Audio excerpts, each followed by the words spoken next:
Hey everybody, welcome to the channel that takes you deep inside the San Francisco 49ers. I am your host, Jack Hammer. I am here live at Levi Stadium where today the 49ers will kick off their game against the Dallas Cowboys.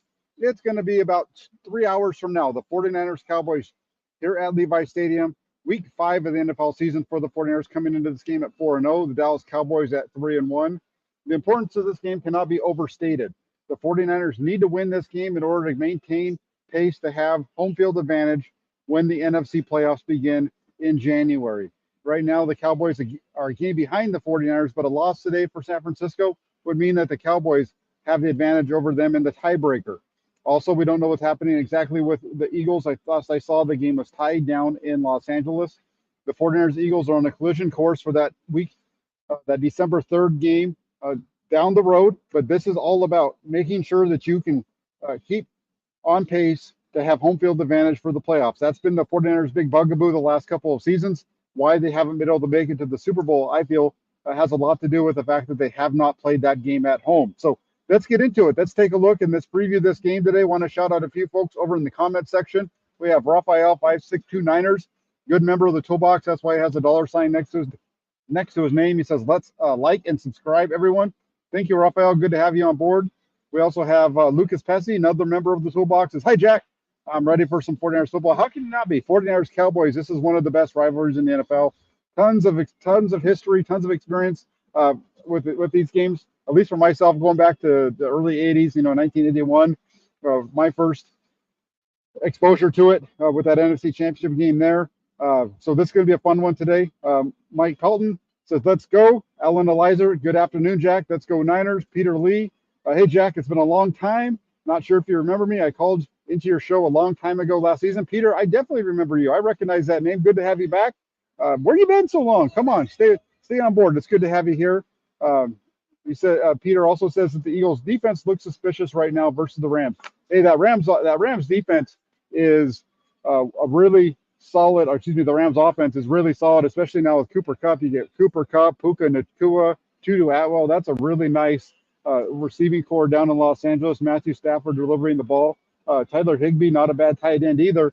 That's a really tough offense down in Los Angeles. Their defense is what's suspect down there for them as well. I'm not so sure about what the deal is with Philly. We'll find out as the season goes along. Their offense is just so dominant in that they hold the ball and they make it so hard for you to get the ball back. And they just dominate time of possession because of it, the way that they run the ball. That really helps out that defense. So even if their defense is a little suspect, a little struggling down, for Philadelphia, their ability to maintain possession of the ball really helps them out. Very similar to the 49ers. There's been a lot of talk about some people feeling that the 49ers defense has some cracks in the armor. But the 49ers offense does such a good job of scoring. We haven't seen it all that often. So, big matchup, though, here today for San Francisco at Levi Stadium. For me, let's just start off with my marquee matchup for the night. My marquee matchup tonight is the 49ers offensive line versus the Cowboys defensive line. You could say, if you wanted to, you could say 49ers offense versus Cowboys defense. I think that's a good one, too. But for me, I'm going to be really specific here, and I'm going to go with the O-line versus the D-line matchup because you look at this 49ers offense, they are explosive. They move the ball well on the ground. They obviously move the ball well through the air as well. They put up over 30 points each of the first 4 weeks of the season. First time, I think it's the first team since Arizona back in 2021 to put up 30-plus points in the first 4 weeks of the season. If you remember that fifth week game against the 49ers, they didn't get to 30 that day. It was a game that the 49ers defense played pretty well. So this is going to be an interesting matchup. I look at this one. You look at the season opener for San Francisco. Right tackle Colt McKivitz allowing T.J. Watt to sack Brock Purdy 3 times. Next up, this is the next big matchup for Colt McKivitz. Remember now, after that game, a lot of us were saying, well, he's not going to face guys like T.J. Watt very often. He's not going to have to face that kind of a pass rusher all that much. Well, tonight he gets Micah Parsons. So I think that's really the one matchup along that offensive line. If you want to zero out just on one matchup, it's Colt McKivitz versus Micah Parsons. But you look at what Parsons done this season. He's the Cowboys' top pass rusher. He's recorded 4 sacks. He's had 4 quarterback hits as well, and 19 hurries through the first 4 games. So but here's the thing. When it comes to Micah Parsons, it's not just a one-man deal in terms of slowing him down. He's going to be lined up all across the formation. He lines up at left defensive end, which would be going up against Colton McKivitz, he'll line up over at right defensive end. He'll line up in the middle. He lines up all across. So it's not just Colton McKivitz that needs to stop Micah Parsons. It's going to have to be that entire 49ers offensive line. And it's not even just Micah Parsons that this team has to worry about when it comes to protecting Brock Purdy tonight. You know, you look at Dallas, and they really do a good job of heating up opposing quarterbacks. They've recorded 97 total quarterback pressures this season, right around the same number that the 49ers have. So both of these defenses do a really good job of getting after the quarterback. But when you look at this team, all the especially the defense for Dallas, all the attention goes directly to Michael Parsons, but they got another guy on the other side, DeMarcus Lawrence, who's right there as well.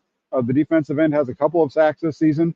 He's pressured opposing quarterbacks 13 times, you know, and then you go in the middle, and they have some pressure guys up in the middle as well. You have Bosa, Udigwaza.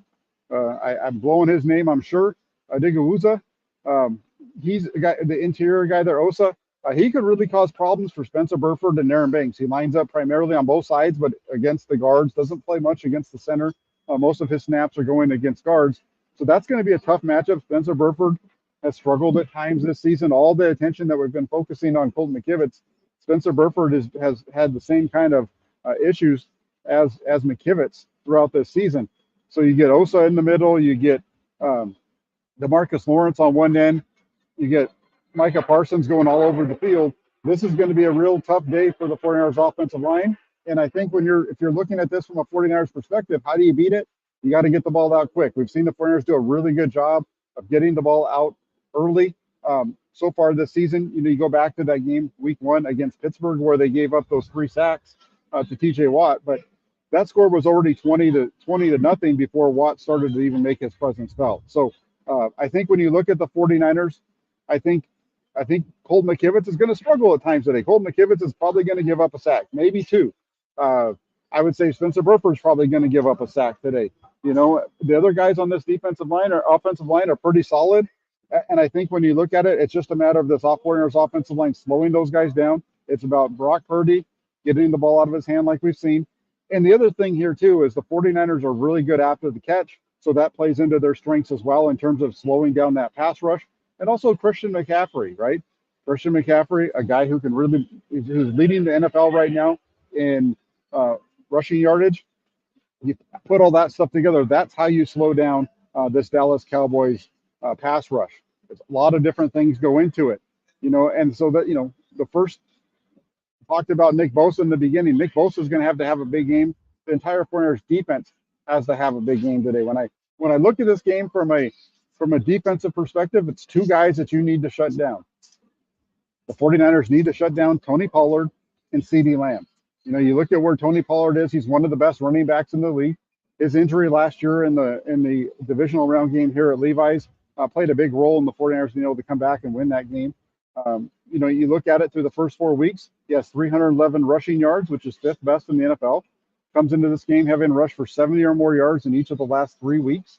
And then, you know, making those numbers even more impressive for Pollard is that he's been putting those numbers up behind a makeshift offensive line. All signs point to the Cowboys out, though, this week, finally being able to put their entire starting offensive line out on the field for the first time this season. They haven't been able to actually do that since 2021 when these 2 teams met in the wild card game out in Dallas. Since then, Dallas's offensive line, the 5 guys that they want to have not been able to be on the field together. This is going to be the first time since then that they expect to have all 5 of those out there. And how's that going to change this game? You know, and then also helping Tony Pollard run. And that's where Nick Bosa has to come into play today, stopping the run. We've seen the 49ers have success in the middle, in particular, stopping the run with Javon Hargrave, Eric Armstead, both very good against the run. Do a really good job of getting to the other side of that offensive line, really creating penetration.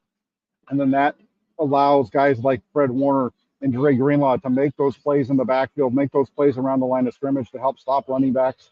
Last week against the Arizona Cardinals, we saw the 49ers defense come out and do a really nice job early on, shutting down that rushing attack of the Arizona Cardinals. And that played a big role in the 49ers getting a couple of quick stops in that game. Then they get a couple of touchdowns. Once they're up 14-0, the 49ers are able to drive their way through it. So I think you look at this game, got to stop Tony Pollard. That's going to come down to Fred Warner, Dre Greenlaw, and that defensive front really starting with Javon Hargrave, Eric Armstead in the middle, and then you got to get Nick Bosa doing a good job of setting one edge, and on the other side you're going to have uh, either Drake Jackson or Cleveland Furl. Most likely going to be Furl. He's usually the one that gets the first one out there. And then we got a question here. We're going to get into the passing game here in a second as well. Uh, you look at this game today. I mentioned it a second ago. CD Lamb, right? CD Lamb. That's we talked about it. You got to stop Tony Pollard. You got to stop CD Lamb. And CD Lamb in particular, he's an interesting one because he lines up primarily in the slot. 150 of his 220 snaps this season have come lined up in the slot. So that means he's going to be focused. The primary focus, I think, is going to be Isaiah Oliver. I don't see the 49ers wanting to bring Diamador Lenore inside and then having to bring in Ambry Thomas on the edge. That doesn't make sense to me in terms of putting your best players on the field. And like Steve Wilkes said, when asked about the having to deal with CeeDee Lamb, they move them all around quite a bit, he said, but they're always trying to find and create matchups. So he's a real test. And I think when you look at that again, I think today it's going to most likely be Isaiah Oliver on CD Lamb. Lamb's coming into this game as the Cowboys' leading receiver, 23 receptions, 309 yards. I already mentioned how much he's been lined up in the slot. And for the 49ers, they're going to need to balance everything. You're going to have to be able to balance playing tight end, tight coverage. They're going to have to be able to play loose. They just cannot let CeeDee Lamb be explosive. That's the main thing. Don't let him make that big explosive play. Last season in the playoff game, he had a really nice game, over 100 yards receiving. But of that last year, 46 of his yardage, 46 yards came on one explosive play. The rest of them, he had only 71 yards on his other 9 receptions. So he had 10 catches last year against the 49ers. One of those for 46. The other 9 for just 71. That's the kind of performance you need to see from the 49ers secondary today on CeeDee Lamb. It's okay if he gets his yardage. You got to keep him out of the end zone. Don't allow him to make that big play down the field. And if he does make that big play, don't let it get into the end zone. Those are the big points of emphasis there. And then Peter Lee wants to know who's covering Brandon Cooks. The 49ers don't travel with their cornerbacks. So if CeeDee Lamb's inside, that means it's going to be depending on which side he lines up on. If he's on the right side of the Cowboys formation, he's going to be lined up against Charvarius Ward. If he's over on the left side, he's going to be lined up against Diamador Lenore. So that's what we're going to be seeing there. Brandon Cooks, not quite the same type of receiver as far as explosiveness as we've seen in the past, but some of that also goes back to the Dallas Cowboys offensive line hasn't been all together, and so they haven't been playing exactly up to the level. So I think when you look at the Cowboys numbers, there's been a lot of talk this week about Dak Prescott and his average depth of target being so low, being one of the lower numbers in the league, getting the ball out of his hand so quickly, all those kind of things. I think some of that has to do with that offensive line and not having that time to be able to really scan down the field because you've got to get the ball out quick because of the pass rush. So I really think that's where Nick Bosa comes in tonight. Nick Bosa, Javon Hargrave, Eric Armstead going to have to do a good job against the run. They really got to be able to get that pressure in the passing game. And when they're getting that pressure in the passing game, you got to make sure you keep in your rush lanes as well. Talk about that on almost a weekly basis. That's how you keep a mobile quarterback like Prescott from being able to escape.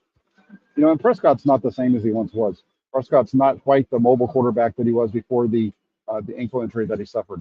George Moore, new member of the Toolbox. George, thank you very much for becoming a member. I appreciate it very much. That's awesome. Thank you. That's fantastic. So the Toolbox just continues to grow more. We're getting more instruments, more tools in the box. There we go. Thank you guys all so much. We got Pete Gorman. Huff will lay the wood tonight. That's the thing. The 49ers have just been so good across the board on defense. And the thing for me when I look at this 49ers defense, people get upset about certain things. But what I would say is when this team is in a tight situation, they do usually do a good job of stepping up, not allowing points. The only time we've seen them struggle was the first half of the game against the Rams. The rest of the season, they've been lights out. Today's going to be their next best test, really, in terms of the offense that they're facing.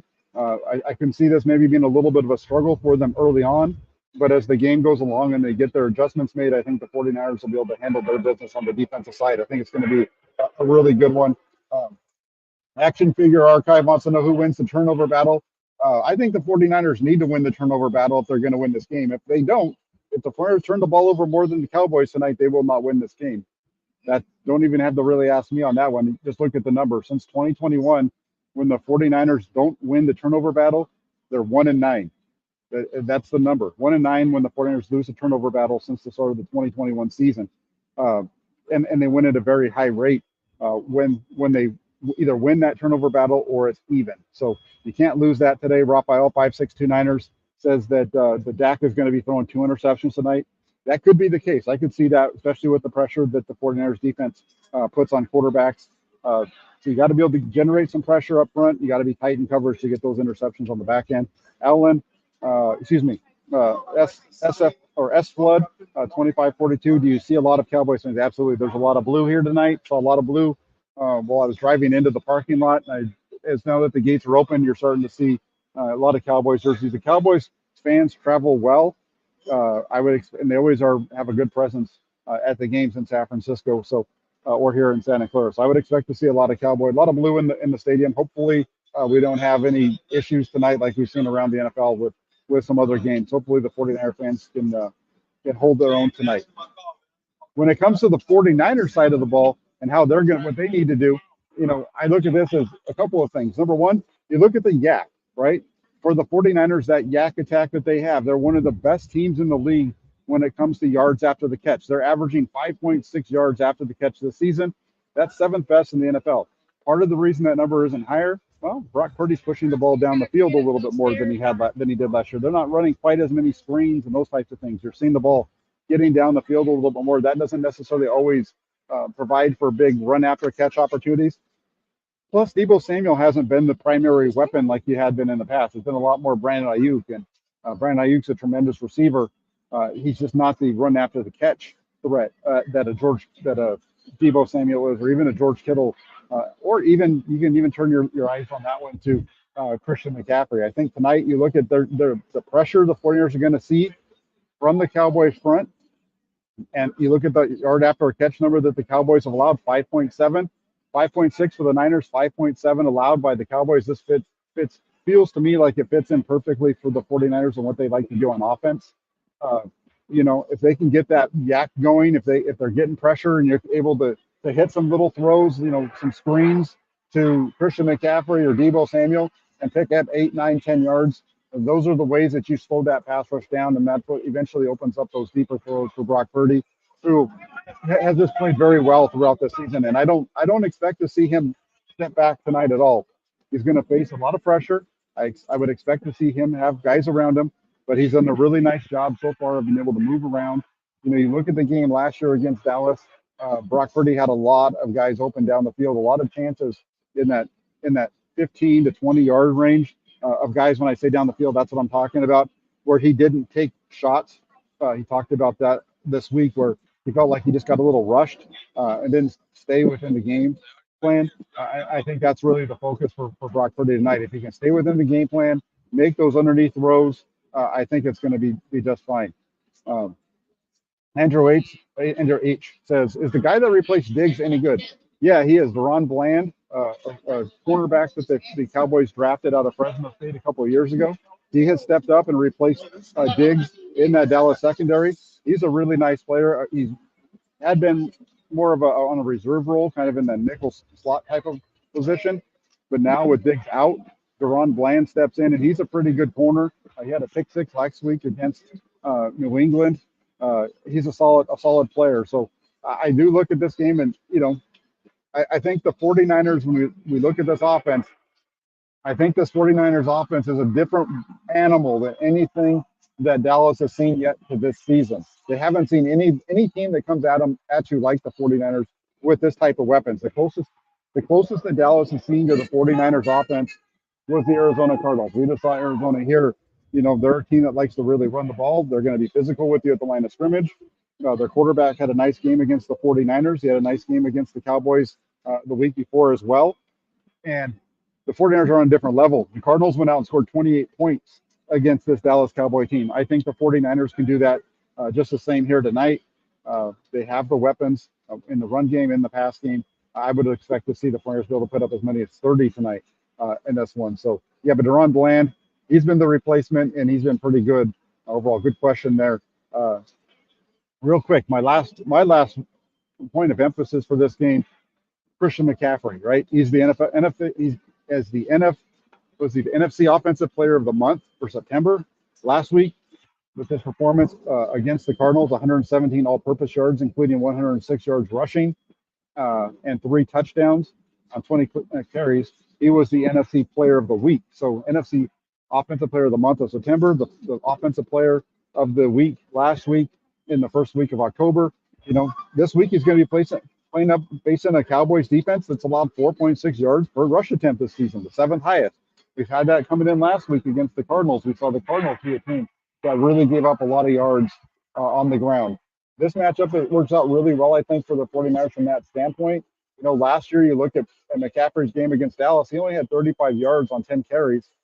But, you know, so it was a little bit of a slog there. But also remember, McCaffrey was dealing with a calf injury.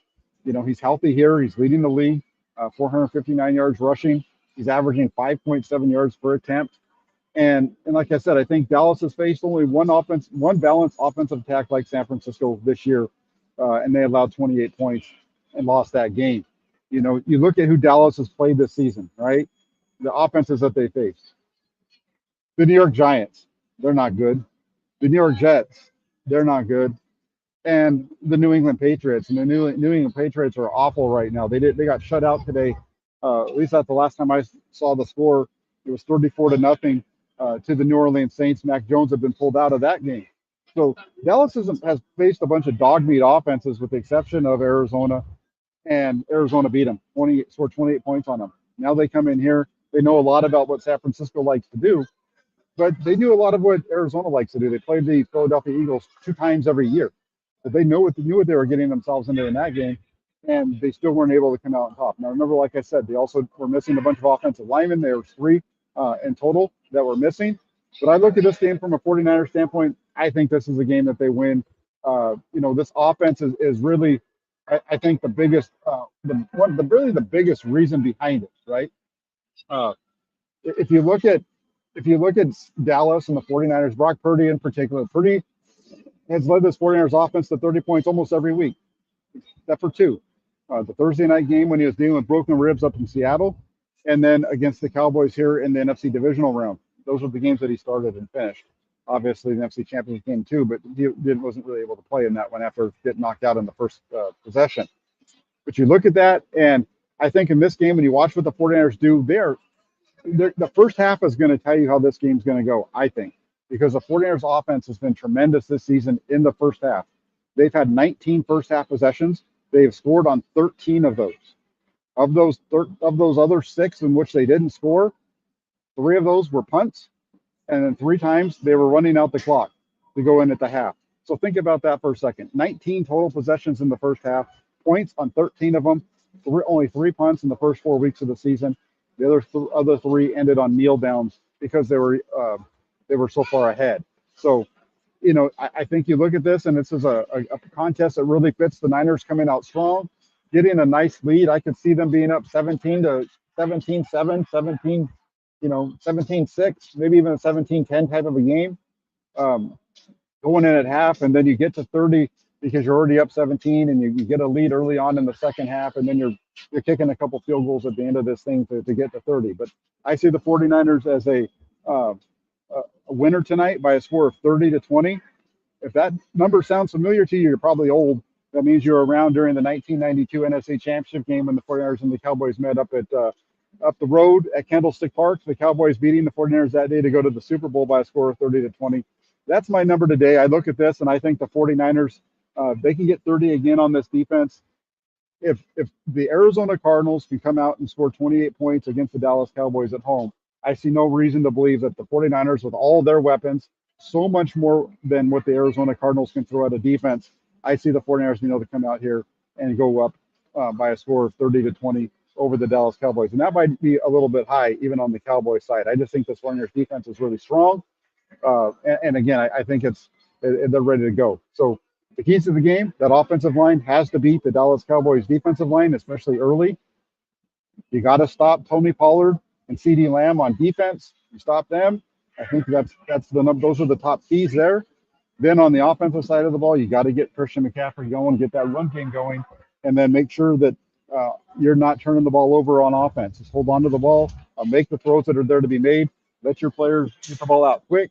Take advantage of those yards after the catch, and that's how I see the 49ers getting to 30 points tonight on the Dallas Cowboys. Should be a fun one here at Levi Stadium. Like I said, Cowboys, Niners. Cowboys coming into this game 3-1. Niners 4-0. This is a must-win for the 49ers, I think, in terms of that NFC seeding. Win this game, you're 2.5 games up on the Cowboys because you're not only 2 games up in the loss column, but you have the tiebreaker over them as well. You've also got to keep pace with the Philadelphia Eagles. For the 49ers, if they want to get their goal for the San Francisco, they're all in on getting to that Super Bowl this year and winning it. Well, if you're going to do that, you've got to win games like tonight. You've got to set yourself up to have home field advantage in January. And I have the 49ers winning this game by a score of 30-20. There you have it. Take it for what it's worth. Everybody, thank you so much for taking the time to tune in. Action Figure Archive, what's your sack prediction for both teams? Both have great D-lines. I would say the Cowboys probably going to have about 3 or 4 sacks tonight. I'd say the 49ers probably get 2 or 3 themselves. It's going to happen. I think you're going to see some sacks on both sides, but I don't think it's going to be that bad at all. I think the 49ers will be ready to go. So, like I said, maybe 3 or 4 sacks given up by the Niners, probably close to the same thing by the Cowboys. And there you have it. Like I said, 30-20.